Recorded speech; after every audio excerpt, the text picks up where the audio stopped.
Таны мэдэрч байгаа зүйлс зөвхөн таны дотоод мэдрэмж үү? Эсвэл орчин тойрон нийгмийн хүлээлт таны бодол сэтгэл хөдлөлд нөлөөлж байна уу? Safe Space podcast таны түүхийг уншиж, асуултуудад тань хамтдаа хариулт хайна. Бид таны Safe Space болъё. Энэ бол таны аюулгүй орон зай.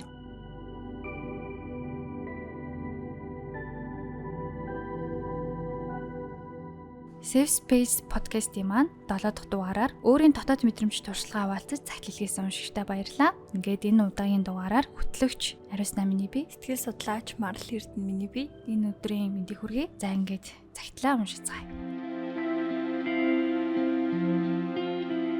Сайн байцгаана уу? Би энэ захиаг бичих гэж олон удаа бодсон. Гар жилтэл бичээд устгаж байсан үе зөндөө. Зарим үед юу хэлэхээ мэдэхгүй, хаанаас эхлэхээ ч ойлгохгүй байсан. Гэхдээ энэ удаа зориг гаргаж, дотоод ертөнцийнхөө хаалгыг нээж, хаанаас ч юм гараад ирдэг тэр уйтгар гуниг баяр баясал, гомдол, талархал, шаналлыг бүгдийг нь хуваалцахыг хүсэж байна. Би ээжигээ алдсан. Энэ бол миний амьдралын хамгийн том эмгэнэл. Ээж минь намайг хүн болгосон, намайг бүтээсэн, намайг түшиж авсан цорын ганц хүн байсан. Түүнийг бурхан болсноос хойш би яг л дундуур хуваагдсан хүн шиг болсон. Гадаа талдаа зүгээрээ гэд инээж байсан ч дотроо би тэр мөчөөс хойш огт зүгээр байгаагүй. Заримдаа орондоо хөвтөөд би одоо яах юм бэ гэж өөрөөсөө асуудаг. Зарим шүн нулимсаа тусаахгүй унтсан орой хуруу дарам цөөхөн. Шанал дотроос минь зүсэж дуугүй уйлсаар байгаад унтдаг байлаа. Сэтгэл готрол гэдэг зүгээр л гуниглах биш юм байна лээ. Өглөөс ирэхэд орноосоо ч басмааргүй мэдрэмж. Хийх зүйл зөндөө байсан ч нэг ч алхам хийх тэнхээгүй өдрүүд, юунд ч хүрэхгүй юм шиг мэдрэмж. Яг л хоосон өрөөнд ганцаараа орхигдсон мэт. Хүмүүст иргэд байсан ч би хинч биш мэт. Заримдаа намайг огт оршихгүй мэт мэдрэгддэг байсан. Намайг тойрсон хүмүүсийн ихэнх нь намайг ойлгоогүй. Зарим нь намайг зүгээр л уймраа, дуугүй, зожиг гэж хардаг. Зарим нь бүр өөрийгөө голсон амьтан гэж хэлчихж байсан. Хамгийн гунигтай нь зарим ойр дотны хүмүүс хүртэл миний сэтгэл готрлын тухай ойлголтгүй зүгээр л хичээх хэрэгтэй штэ гэж хэлдэг байлаа. Гэвч энэ бол хичээх төдий зүйл биш гэдгийг би дотроо мэдэрсээр байсан. Хүн заримдаа хичнээн хичээгээд дотроосоо эрэг шурган суларсан мэтэл бүх зүйл утгагүй санагддаг үе байдгийн билээ. Гэхдээ би бууж өгөөгүй. Өөрийнхөө амьдралыг аврахын тулд эхлээд дотроо ухаж эхэлсэн. Яагаад би ингэж мэдэрч байна вэ? Ямар дурсамж намайг өвтгөж байна вэ?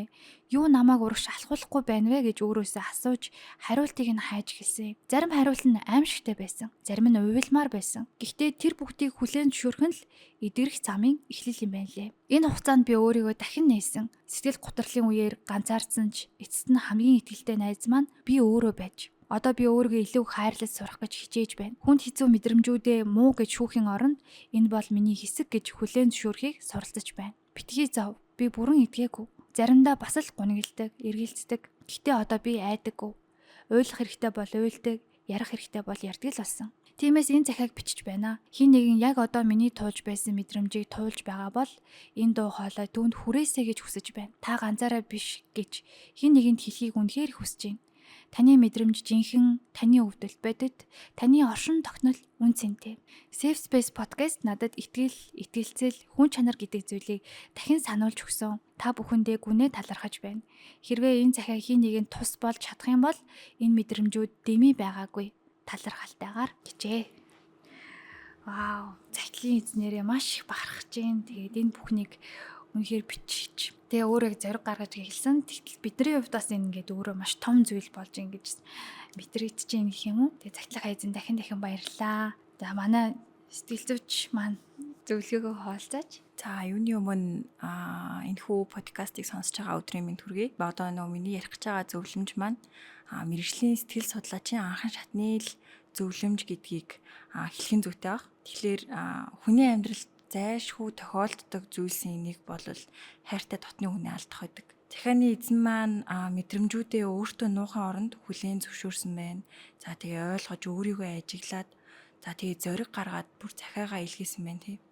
Энэ үнэхээр бахархмаар санагдлаа. Ерөнхийдөө бол бидний сэтгэл хөдлөлөө илэрхийлэх соёл бусад улс орноос ялгаатай нь уу гашуу тохиолдсон ч байсан. Уйлж болохгүй, төвчээртэй байх ёстой. За тэгээд амьдрал цаашаа үргэлжлэн гих зэргээр төрж байгаа мэдрэмжүүдийг нь үүсгэх гэдэг. Гэхдээ яг сэтгэл судлалын шинжилгээ ухаанд бол мэдрэмжийг дарах нь эдгэрэл биш, харин гүн шарах үүсгэх шалтгаан болж идэг. Хэлмээр байна. Сая ингээд цагтлаа сонсож хахад би яг л дундуур хуваагдсан хүн шиг болсон гэх өгүүлбэр гарчлаа л та. Энэ өгүүлбэр үнэхээр хүчтэй мэдрэмж агуулсан санагдлаа. Энэ мэдрэмж нь болохоор одоо гашуудлын үед хүний тарих, за тэгээд мэдрэлийн системд хүчтэй нөлөө үзүүлдэг сэтгэл зүйн хариу үйлдэлийг үзүүлж байгаа юм байна гэж ажиглаж байгаа юм. Ерөнхийдөө бол яг нөгөө нэг хайртай дотны хүнээ алдснаар тархины дурсамж, сэтгэл хөдлөл хариуцдаг хэсгүүд гэж байдаг. Энэ хэсгүүд маань хүчтэй идэвхждэг. Ингэснийхээ улмаас би хинбэ, амьдралын минь утга учир юу байсан юм бэ гэх мэтчлэн гүнзгий эргэлзээ хоосрал мэдэрч идэг. Өөрөөр хэлэх юм бол таны өөрийгөө ойлгох ойлголт, за тэгээд аюулгүй мэдрэмж, хайр, харилцаа холбоо зэрэг салшгүй бүрэлдэхүүнүүд тасарч унсан мэт санагдаж байгаа. Тэг яг би дундуур хуваагдсан юм шиг гэдэг мэдрэмж өссөн баг. Энэ дээр нөгөө нэг хүүхэлдэйн кино байдаг штэ, энэ Саида Бот гэдэг. Тийм тэрэн дээр нэг хэсэг нь ингээд унаад алга болчдөг тий. Ерөнхийдөө бол энэ мэдрэмж нь огтхонч буруу биш. Энэ бол болсон процессоос үүсч буй хариу үйлдэл гэдгийг л бүгдээрээ ойлгох хэрэгтэй. Захааны эзэн маань ерөнхийдөө асуудлуудаа даван туулж чадчихээн тий. Өөрийгөө ойлгоод эхэлсэн байна гэдэг чинь ямар мундаг юм бэ? Тэр мундаг. Тийм. Тэгэхээр адилхан даван туулагч ч гэсэн байгаах энийг сонсож байгаа. Энэ танд мэдрэгдэж байгаа сэтгэл хөдлөлүүдийг төвчж нуухш хүлээн зөвшөөрч явах хэрэгтэй. За тэгээд анхаарал тавих нь эдгэрэх ихний алхам болж идэг. Тэгэхээр уу гашуу гэдэг зүйл яг юу юм бэ те? Хайртай хүнээ алдах үед бүх зүйл яг нурж байгаа мэт болдог. Энэ бол зүгээр нэг гуйныг биш. Оюун санаа, сэтгэл, тэгээд бие мах бодит нөлөөлдөг цогц процесс болж идэг. Уу гашууг 5 үе шатаар дамжуулан мэдэрч болд юм байна л да. За энд нь болохоор эсэргүүцэл, уур хилэн, харилцан тохиролцоо, сэтгэл готрол, хүлээн зөвшөөрөл гэсэн 5 үйл явц. За эсэргүүцлийн үе шат дээр яадаг вэ гэхэлэр үгүй элгүүдээ, худлаа байлгүүдээ, үгүйс гэж юм тий. За тэгээд уур хилэнгийн үе шат бол яагаад надад ийм зүйл тохиолдож байгаа юм бэ? Яагаад заавал би гэж тий. За харилцан тохиролцооны үе шат дээр хэрвээ би тгээгүй бол, хэрвээ би ингээгүй бол, за тэгээд дараа нь сэтгэл готрлын үе шат. Хоосон, зожиг, утгагүй мэдрэмж мэдрэгддэг. Энэ үе шатаас юусоо айх хэрэг байхгүй. Энэ бол эдгэрэх замын нэг хэсэг. За тэгээд хүлээн зөвшөөрөлт. Амьдралын том өөрчлөлтийг боддоор ойлгож тасан цогцож эхлэх үе гэж. Эдгээр 5 үе шат маань давтагдаж болдог. Эсвэл ямар зарим нэгэн үе шатуудыг нь алгасаа дараагийн үе шат руугаа ч орж болдог. Захааны эзэн маань яг эдгээр үе шатуудыг бол туулсан байна. Тэгээд энэ үе шат бүртэх яг хүн өөр мэдрэмжүүдийг туулдаг. Би яагаад ийм байдалд орчов те? Би нэгэн цаг хугацаа өнгөрсөн юм чинь мартах ёстой эцтэй ч юм уу. Тэг бодлоод өөрийгөө шүүмжлэхэд хүргэж болдог энэ асуултууд. Тэгтээ эдгээр нь хэвийн гэдгийг дахин сануулах нь хэрэгтэй баг. Тиймээс загтал хэлгээс нь танд болон адил зүйлийг туулж аваа та бүхэн зөвлөхөд мэдрэмжээ хүлээн зөвшөөрөх хэрэгтэй. Уйлмаар байвал уйлах хэрэгтэй. Уралмаар байвал за тэгээд өөрийгөө шүүмжилж биш зөөлнөр илэрхийлэх хэрэгтэй. Уу гашуу бол болж өнгөрсөн харилцааны үнцнийг л илэрхийлдэг зүйл. Өөрийн сэтгэл хөдлөлийг хуваалцах хүн байвал ярихыг хичээж явах хэрэгтэй. Хин нэгэнд ярмааргүй ахын бол бичиж явах хэрэгтэй. Хамгийн сайн сонсогч бол та өөрөө шүүгээ сая хэлсэн байсан шүү дээ захааны эзэн маань. Тэгэхээр яг ямар мэдрэмж төрж байна гэдгийг бас бичиж явах хэрэгтэй байна. За тэгээд өөртөө зөөлөн хандах хэрэгтэй. Хичнээн төвчээртэй байсан ч энэ бол амархан тулаад гарах зүйл биш байхгүй юу? Тиймээс одоо би хичээх ёстой байсан гэж өөрийгөө шүүмжлэхийн оронд би аажмаар эдгэрнэ гэдэгтээ итгэх хэрэгтэй. Дурсамжийг дарах биш, дурсах арга замыг хайх хэрэгтэй гэж байна. Аав ээжийн тухай дуу сонсох, эсвэл кино үзэх үед сэтгэл санаа хэцүү болоод идэх те. Тэр мэдрэмжүүд маань хэвийн гэдгийг хүлээн зөвшөөрөх бас хэрэгтэй. Яг хайртай хүнээ дурсах захидал, за тэгээд зураг ч юм уу те, дуугаар өөрийгөө илэрхийлэхийг хичээх хэрэгтэй. Яагаад ингэж яав гэхэлэр таны сэтгэлийг тайтгаруулах, амьдралын утга учирыг мэдрэх чухал алхам гэж үзэж байгаа.